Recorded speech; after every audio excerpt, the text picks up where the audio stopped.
자녀 앞에서 눈물 좀 흘리지 마세요. 엄마 이거 하지 말랬는데? 엄마가 이것 때문에 울었는데? 내가 이걸 또 했어요? 엄마가 이걸 또 알게 되면 엄마가 또 힘들 거고 나는 또 엄마를 울리게 되는 그런 형편없는 놈이 되고 자존감도 확 날아가고 가스라이팅이 계속 묶여 있고 결국 어떻게 되냐면 그 뒤부터 엄마한테 솔직하게 얘기를 안 해요.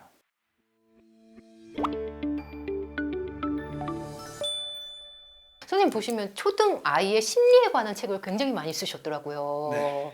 그 아내분도 심리 상담 전문가셔서 네, 두 분이 내신 책을 보면서 아 정말 우리 아이의 속마음이 이렇구나라고 깨달음을 얻을 때가 많았었거든요. 이렇게 아이의 심리, 초등 아이의 심리를 이렇게 들여다봐야 된다고 강조를 하시는 이유는 무엇인가요? 제가 교직에 처음 입문했을 때 네. 나름 꿈이 있었어요. 네. 아, 나는 정말 대한민국 최고의 선생님이 될 거야. 한 학기가 지났는데 사표를 쓰고 싶었어요. 정말요? 너무 힘들었어요. 제가 교대에서 배운 이론이 하나도 접목이 안 되는 듯한 그러한 막막함을 느꼈어요. 그래서 어디서부터 시작해야 되는지도 모르겠고 그래서 안 사람에게 심지어 그냥 이제 그만하고 뭐 어디 제주도 내려가서 네.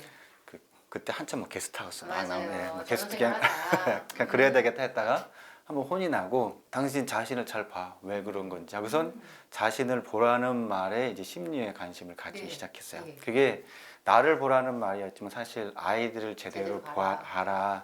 근데 어떻게 볼 것인가를 생각하고 고민하고 관련된 자료를 찾다 보니까 결국에는 다 아이들의 심리로 돌아가게 되어 있었어요. 그럼 맨 처음에 힘드셨던 부분이 아이를 제대로 이해하지 얘는 왜 이럴까 이런 부분이었나요? 아이도 힘들었지만 예. 그 교육 이론이 아이들한테 접목되지 않은 것 자체가 제일 힘들었고 현실과 괴리네. 그리고 그 아이들에게 제가 아무리 어떤 이야기를 해도 아이들에게 들어가지 않는다는 느낌을 받았어요. 근데 결국 나중에 알아봤을 때는 이게 부모의 영향이 너무 컸어요. 부모가 아이들에게 미치는 심리적인 영향이 워낙 방어막이 컸기 때문에 네. 교사 입장에서 교육적 이론으로 접목해 들어가는 게 예. 이제 거의 계속 튕겨 나오는 느낌? 선생님이 느끼시는 이 갈증, 이 고민을 많은 부모님들도 하실 것 같아요. 내 아이지만 아이의 속마음을 모르겠는 경험들이 많으시거든요. 그런 상담 요청도 많이 받으실 것 같은데 어떠세요? 대부분은 예. 이제 그럴 것 같은데 예. 대부분은 뭐 친구 관계나 뭐 그런 것 때문에 말씀을 하셔도 결론은 학습으로 가시는 쪽이 좀 많아요. 어떤 질문에도? 네, 그리고 이게 뭐냐면 아이들을 지금 현재 이 아이가 이런 상태가 아니기 때문에 이런 상태로 만들려면 어떻게 하면 좋아요? 라는 질문이 들어와요. 네. 그런데 심리학을 공부하면 공부할수록 이런 상태로 만드는 게 아니라 그 아이가 가지고 있는 본래 욕구를 찾아주는 쪽이 근본이거든요. 욕구요. 그 아이가 가지고 있는 욕망, 예. 욕구, 그리고 그 욕구를 결국 스스로 어떻게 조절해 나가는가. 그러면서 무엇을 찾냐면 자신의 원인을 찾아 나가게 되어 있어요. 근데 대부분의 상담 요청은 아이의 욕구나 욕망에 관심이 없고 네. 지금 우리 아이가 이런 상황인데 어떻게 하면 책을 많이 읽게 할 수 있나요? 아니면 이런 상황인데 어떻게 뭐 과학이나 수학을 잘할 수 있나요?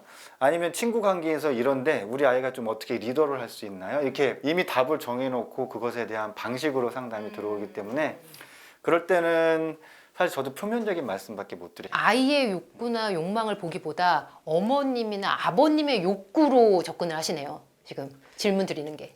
그렇죠. 물론 이제 그것도 엄마 아빠의 본연의 욕구면 좀 다행인데 이제 부모님들도 자신의 욕구가 뭔지 모른 채 자라오셨기 때문에 주로 사회가 요구하는 기준이나 욕구를 많이들 말씀을 하시죠. 많은 어머님들 초등 저학년 때는 우리 아이를 잘 이해하는 것 같다가 고학년이 되면 갑자기 왜 이런 행동을 했는지 이해를 못 하시는 경우들이 굉장히 많거든요. 이렇게 말씀을 드릴게요. 예. 저학년에 이해하는 것 같다가 고학년에 이해를 못하는 게 아니고요. 저학년부터 원래 이해를 못했어요. 못했어요? 네, 못했는데 왜 고학년 때 이해를 못하는 것처럼 느끼냐면 고학년이 되면 아이가 저항을 하기 때문에 저항을 하기 때문에 예전엔 저항을 안 했거든요. 그리고 미주알 고주알 자기 이야기도 하고 그게 서로 소통이 잘 되고 내가 우리 아이를 잘 알고 있다고 생각해요. 근데 1학년 때부터 그냥 몰랐던 거예요. 아, 그래요? 그런데 아이가 이제 오히려 아이가 알게 되고 아이가 부모의 말에 대해서 이제 방어 기제를 펴거나 저항을 하기 시작하면 부모가 내가 모른다는 걸 이제 알게 되는 거예요. 그러면 아이 탓으로 돌려서는 안 되네요. 그냥 원래 부모님이 모르신 거예요. 네. 그래서 이제 늘 강조 드리는 게 초등학교에 들어 입학하기 전에 자녀 교육들 한 30권씩 꼭 읽으시라고 권해요. 30권 정도 읽고 나면 큰 틀 안에서 우리 아이가 보이고 이해하는 틀이 생겨요. 이게 저는 가장 큰 팁으로 말씀을 드리고 싶어요. 이해하는 방법에서. 왜냐하면 그 한 권의 자녀 교육서가 집필되기 위해서는 안에 한 40개 꼭지가 들어가요. 40개의 목차가 들어가죠. 그러면 하나의 목차당 한 명의 아이들이 다 들어가 있어요. 예, 그러면 책 한 권을 읽으면 40명의 아이를 읽는 거예요. 제가 30권을 기준으로 말씀드린 이유는 40 곱하기 30명 하면 1200명이 돼요. 그 안에 우리 아이가 반드시 들어가겠네요. 그렇죠. 그게 핵심이에요. 그리고 그 정도 읽지 않고 한두 권 읽는 걸 가지고 우리 아이의 접목 못 시켜요. 예, 그리고 그거는 또 다른 통제가 될 수가 있어요. 더 좋은 건 1000명 정도의, 저는 이걸 이제 빅데이터라고 말씀을 드리는데 1000명 정도의 누적된 데이터가 어느 정도냐면 한 사람의 교사가 30년 동안 담임을 하면서 만날 수 있는 아이들의 인원이에요. 그 정도 수치예요? 예, 그러니까 30명이 학급이라고 해도 30년 해도 900명이거든요. 네. 그 인원이 넘는 인원을 30권의 책을 읽으시면 1년이면 끝나요. 그 정도 데이터가 있으면 아이들의 심리를 못 보는 이유는 부모가 불안한 부분이 상당히 커요. 나름대로 부모의 기준을 세워서 가다가 뭐가 좋대, 뭐 어떻대, 이건 문제가 있대 하면 그것 때문에 불안해서 아이의 심리를 못 보게 되는 게 너무너무 커요. 근데 이 정도 1000명 정도의 데이터를 가지고 있으면 크게 흔들리지 않아요. 왜냐면 우리 아이에겐 그건 해당되는 거야, 우리 아이에겐 해당되지 않는 거야 라는 큰 이제 거시적인 관점이 생기기 때문에 물론 방향성이 생겨서 불안하지 않을수록 우리 아이의 마음이 더 잘 보여요. 부모님들이라면 내 아이가 어떻게 했으면 좋겠다라는 생각들을 막연하게 늘 하시잖아요. 부모니까. 그럼 그게 어떻게 보면은 과할 경우는 욕심으로 나타나기도 하지만, 그래서 어렸을 때부터 본인들이 이렇게 얘기를 하거나 이 방향대로 본인이 생각했던 시행착오를 덜 겪는 방향으로 이끌고 싶다 보니까 선생님이 표현하신 것 중에 가스라이팅이라는 표현을 하셨더라고요. 근데 요즘에 굉장히 유행하는 말인데 이게 이렇게 하는 행동이 오히려 아이한테는 가스라이팅이 될 수 있다라는 말씀이신 것 같아요. 가스라이팅에 대해서 말씀을 드리면 원래 가스라이팅은 부모 자식 간에 있는 게 용어가 아니었어요. 그냥 연인 간에 있는 용어예요. 내가 가까이 있는 사랑하는 연인에게 뭐 예를 들어서 저 절벽에 있는 뭐 꽃 좀 따줘 라고 요청하는 거. 그러면 사랑하니까 그것도 못해줘 하면서 이제 요청하는 게 이제 일종의 가스라이팅이죠. 정신적으로 어떤 핍박을 하는 거나 마찬가지의 상황이에요. 아주 쉬운 예로 부모 자식 간에 어떤 경우에 가스라이팅이 자기들 그냥 부모님들이 몰라요. 이걸 이제 사랑이라고 이제 너에게 좋은 방향으로 가기 위해서 이렇게 만들어주는 거야 라는 것부터 일단은 시작이죠. 시작인데 제가 조금 극단적인 예로 드리자면 아이가 이제 달려가다 넘어졌어요. 그럼 무릎에 다쳐서 피가 나요. 그럼 엄마 아파 라고 이제 달려오겠죠. 처음에는 호흡 풀어주고 힘들겠다고 반창고도 붙여줘요. 근데 몇 번 근데 반복이 돼요. 그럼 이제 엄마가 좀 뭐 짜증 날 수도 있고 너 뭐야 왜 또 엄마 말 안 듣고 조심하라 그랬잖아 하면서 너가 이렇게 넘어지면 엄마가 마음이 여기가 아파 라고 얘기를 해요. 예, 그러면 뭐 이게 뭐 그렇죠. 근데 이게 왜 가스라이팅인가? 그러니까 제가 극단적이라고 말씀드렸어요. 이것까지 가스라이팅이라고까지 말씀드릴 수는 없지만 그러니까 쉬운 예로 이런 겁니다. 그 아이가 넘어지면 제일 아픈 게 누구예요? 그 아이죠. 근데 방향 시선을 누가 아픈 걸로 돌렸어요. 엄마 마음이 아파. 예. 그러면 그 아이는 엄마가 아프지 않기 위해서 다치면 안 되는 거예요. 예, 이게 아주 작은 가스라이팅과 연관된 수순이에요. 근데 이 정도까지 제가 가스라이팅이라고 말씀을 드리지는 않겠어요. 그런데 이 정도는 가스라이팅이에요. 뭐냐면 요즘에 이제 공립초등학교에서 시험이 없어요. 이게 수행평가 위주, 과정평가 위주이기 때문에 그래서 주로 그래서 학원에서 오히려 레벨 테스트를 보죠. 그리고 어느 레벨에 못 들어가면 아이들이 이제 거기 못 들어갈까봐 이제 긴장하고 막 쉬는 시간 되면 막 갑자기 아이들이 막 공부하고 문제집 보고 있으면 혹시 뭐 학원에서 시험 보니? 그럼 내 시험 봐요. 막 표정들이 어두워요. 한 아이가 너무 심각한 표정을 짓고 있길래 혹시 레벨 테스트에 떨어지면 엄마한테 좀 많이 혼나니? 이제 그랬어요. 그랬더니 그 아이가 하는 말이 엄마한테 혼날까봐 걱정하는 게 아니라 내가 떨어지면 엄마가 쪽팔리다고 아이가 표현했어요. 엄마가 쪽팔려서 아파트 엘리베이터를 못 타고 다니겠다고 그랬대요. 그러니까 내가 레벨 테스트에 못 들어가면 우리 엄마가 결국 엘리베이터도 못 타고 수치감이 들 거고 그 걱정을 하고 있어요. 아이가 엄마가 힘들까봐.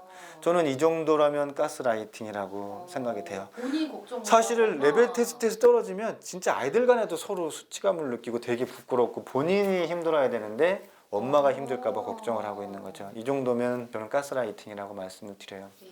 그리고 결정적으로 이 가스라이팅은 또 자존감하고 연관이 되는데 자존감을 확 낮추거나 이렇게 가스라이팅으로 확 몰고 가는 경우가 있어요. 어떤 경험이냐면 제가 강연 나갔을 때도 오히려 자존감 얘기할 때도 이 얘기를 꼭 말씀을 드려요. 자녀 앞에서 눈물 좀 흘리지 마세요. 좀 울지 마세요. 왜냐면 이제 사실 저도 이해는 돼요. 뭐냐면 아이를 10년 동안 키워왔잖아요. 엄마로서 키워오는데 그래도 요즘에는 뭐 산후 우울증이다 해서 그때는 알아주는데 10년쯤 지나오면서 지금 40이 넘은 나를 알아주는 사람이 아무도 없거든요. 그래서 엄마도 힘들어요.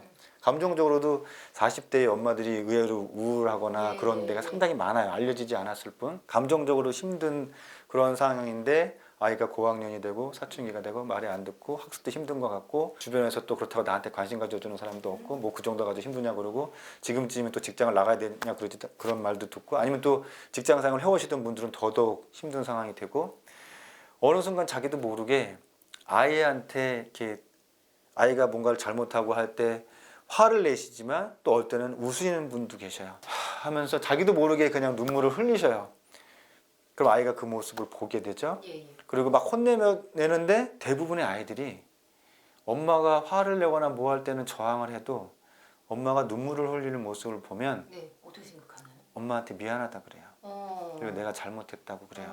그러면 엄마 입장에선 갑자기 해소감도 들면서 상황이 종료되고 아이가 말 잘 듣겠다 그러고 공부도 열심히 하겠다 그러고 뭔가 바꿀 조짐이 보여요. 그리고 해결된 것 같아요. 근데 문제는 아이들의 의지력이 약하잖아요. 그래서 아이들은 결국 반복된 실수, 잘못을 저지르게 되어 있어요. 그러면 그 순간부터 이제 아이들이 가스라이팅에 잡히는 거예요. 엄마 이거 하지 말랬는데? 엄마가 이것 때문에 울었는데? 내가 이걸 또 했어요? 엄마가 이걸 또 알게 되면 엄마가 또 힘들 거고 그리고 나는 또 엄마를 울리게 되는 그런 형편없는 놈이 되고 자존감도 확 날아가고 가스라이팅이 계속 묶여있고 결국 어떻게 되냐면 그 뒤부터 엄마한테 솔직하게 얘기를 안 해요. 원래는 엄마 입장에서는 아이의 자존감을 높이고 싶었는데 아이가 어떻게든 잘했으면 하고 바랬는데 결과는 반대로 나타나나요? 반대도 아주 극단적인 반대로 가고 거기서 아이가 스스로 회복해서 올라오는 건 저는 너무너무 힘들다고 말씀을 드려요. 그러면 이제 이러실 수 있잖아요. 그럼 난 이미 울었었는데요. 어떡하나요? 그거를 말씀해 주시면 돼요. 그때 엄마가 이렇게 울었잖아. 생각해 보니까 이게 너 잘못이 아니야. 엄마가 뭐가 이런 것 때문에 힘들어서 그랬던 거지 너 잘못이 아니야 라고 얘기하고 말씀을 해주시고 이렇게 얘기하시면 돼요. 방향성 좀 돌려주세요. 그때 엄마가 힘들었던 건 네 아빠 때문이야. 그럼 맞을 수도 있는데. 맞을 수 있죠. 그리고 저는 이렇게 말씀드려요. 눈물을 정 보이시겠으면 그냥 남편 앞에서 눈물을 흘리시라고. 네, 오늘 김선우 선생님의 말씀이 우리 아이의 심리 때문에 고민하는 많은 학부모님들에게 도움을 주셨을 것 같습니다. 오늘 장시간 귀한 말씀 감사합니다. 네, 감사합니다.